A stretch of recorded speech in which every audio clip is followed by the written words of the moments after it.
Welcome to Sculpting the Soul, where we explore the art and science of transformative surgery.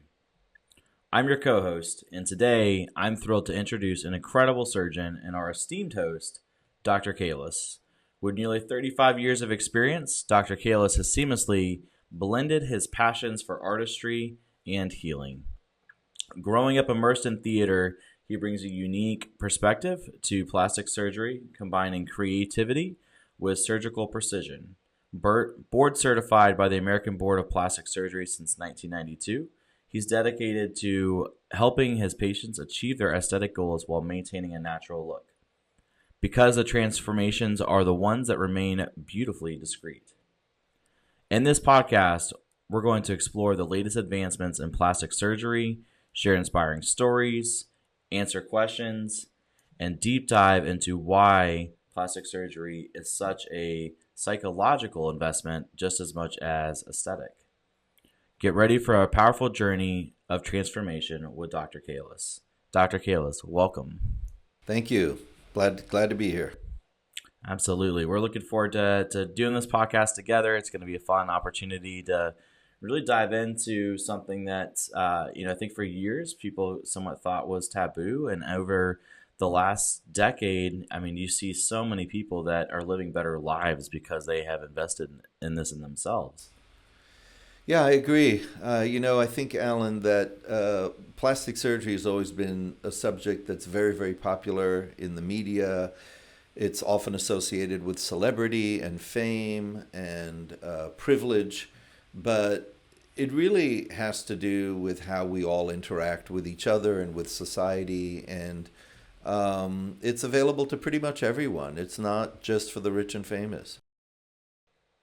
So getting into plastic surgery is a rather interesting decision, right? And it's always kind of intrigued me as to how doctors pick the field that they go into.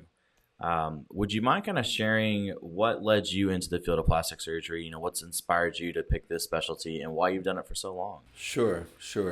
Well, for those of us who have kids, you might remember that one of the very famous questions, usually from a grandparent or an uncle, is, what are you going to do when you grow up? And as long as I can remember back as a kid, I don't know how and where that little pat on the head got me to say, I'm going to be a doctor.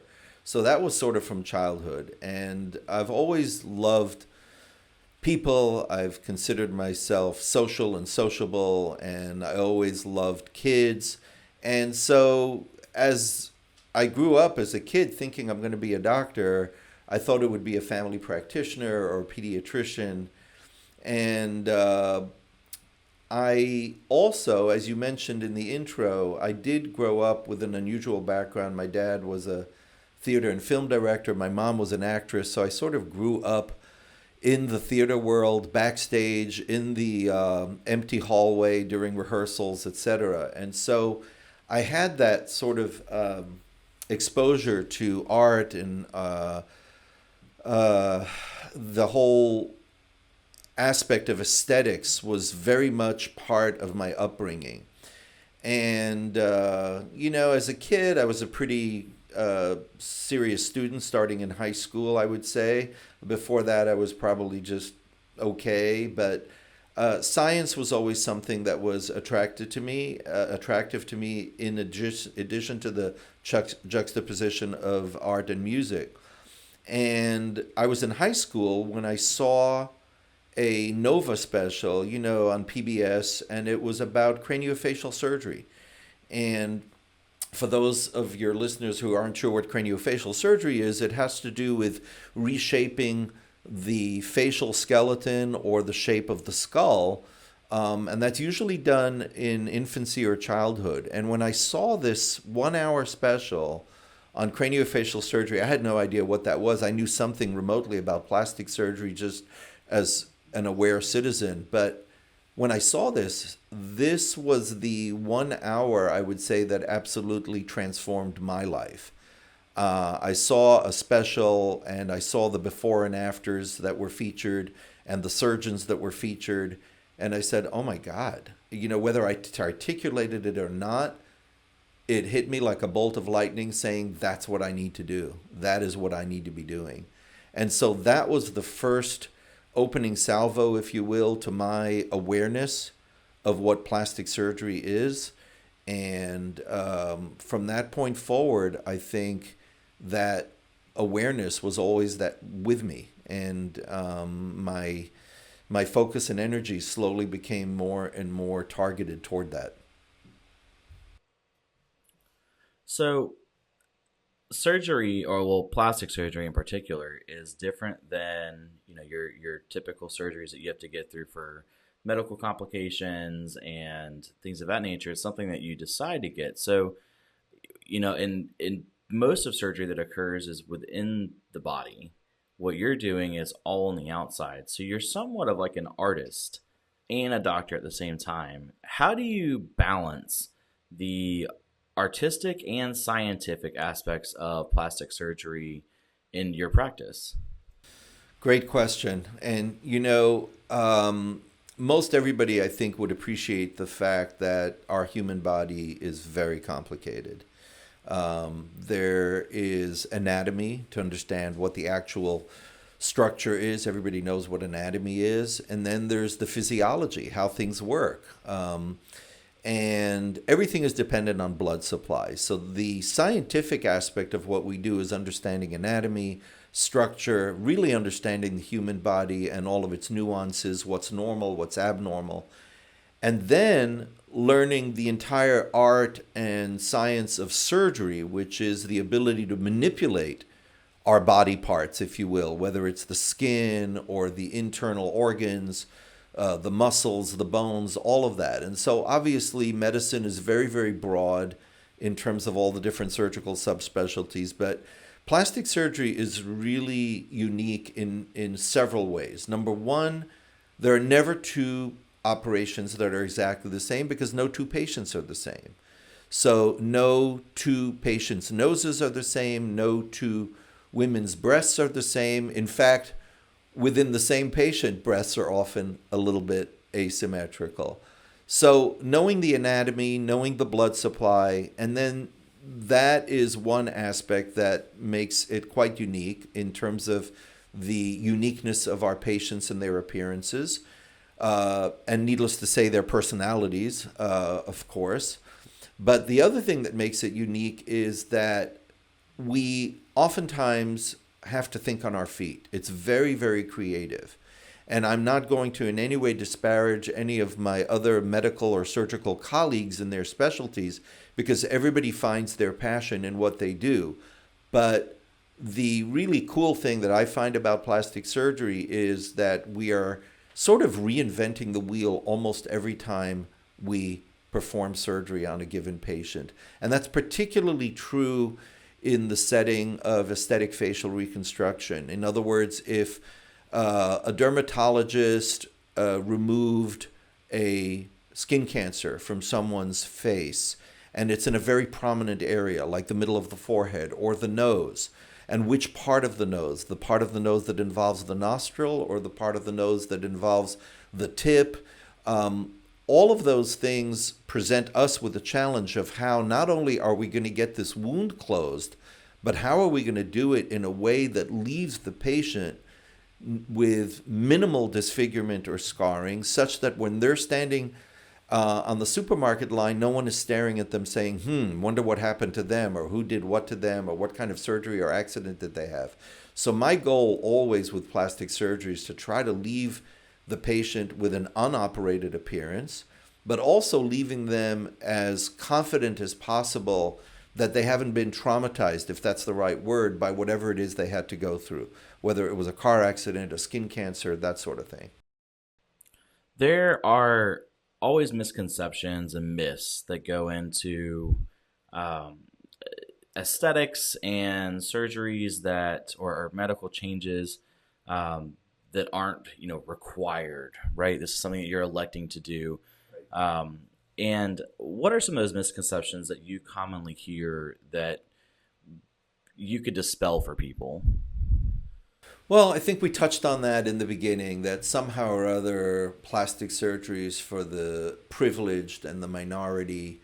It might be because oftentimes a lot of cosmetic surgery that is elective is not paid for by medical insurance.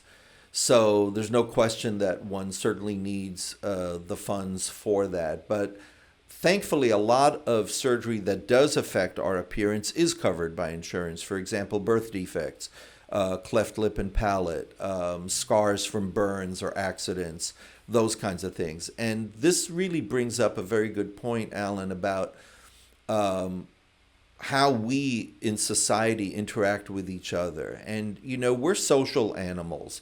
Whether we choose to be sociable or social or not, that's entirely on us. But the fact of the matter is, in the course of our lives, we interact with a lot of people, and not all of those people do we know. Do we know their names or have conversations with or interact with either on a personal or professional level? We might just be literally seeing each other, but not know anything about each other. A perfect example is walking down a busy street like Fifth Avenue in Manhattan during lunch hour. We're going to pass hundreds, if not thousands of people during that brief lunch hour. And what is going to make any one of us stop and talk to somebody else? It's purely based on our appearance. And so the idea that appearance is superficial, it's irrelevant, what's really important is the person, their soul, their personality, what their heart is about. And I agree with absolutely all of that. But on planet Earth, where we all reside, appearance is one huge component of what starts our social interaction. And so while we can all agree that a person's values and personality and soul are way more important than whether they've been blessed with good looks or bad looks, that really is more of a coffee table philosophical discussion than a real world discussion. The real world discussion is that we all are affected by the way we appear, and we are all interacting with each other, and we cannot turn off our impression of ourselves or anyone else vis-a-vis our appearance. And that's why it's important. It's important, and it doesn't mean that everybody has to be beautiful. It means that everybody needs to feel as good as they can about themselves, and whatever that translates out to be. So as we kind of wrap up our introduction episode here, what can listeners expect to gain from this podcast? What are some of the things that you're hoping to accomplish basically through the upcoming episodes of our Sculpting the Soul podcast we have? Well, I think your last question is going to touch on the answer to this question, and that is misconceptions. There are so many misconceptions about plastic surgery. And the reason is that there is just a tremendous amount of information out there. Some of it is bad information, some of it is good information. And we're all subject now to multiple sources of information, be it social media, be it the internet, the blogosphere, wherever we go and learn about things. And oftentimes our information is gathered from simply friends who may or may not be authorities. And so I think it's really, really important for anyone considering either plastic surgery or non-surgical interventions to really garner that information as making sure that it's accurate. And I caution everybody listening to understand that even though a friend, neighbor, relative may have had a particular anecdotal, specific experience, I don't want to in any way negate that experience, but I want all our listeners to remember that the experts are the plastic surgeons, not the neighbor and not the friend. And so really good, reliable information can be obtained from the American Society of Plastic Surgeons, the American Society for Aesthetic Plastic Surgery, and most importantly from a board-certified plastic surgeon. That's a great point. The old saying is you wouldn't hire the plumber to do your electrical work. Don't hire your friend to be your surgeon. Dr. Kalus, thank you for hosting today. And for all of our listeners, thank you for joining us on Sculpting the Soul. Remember, beauty is not just about looks. It's about confidence and feeling your best. Until next time, embrace your journey and stay true to yourself.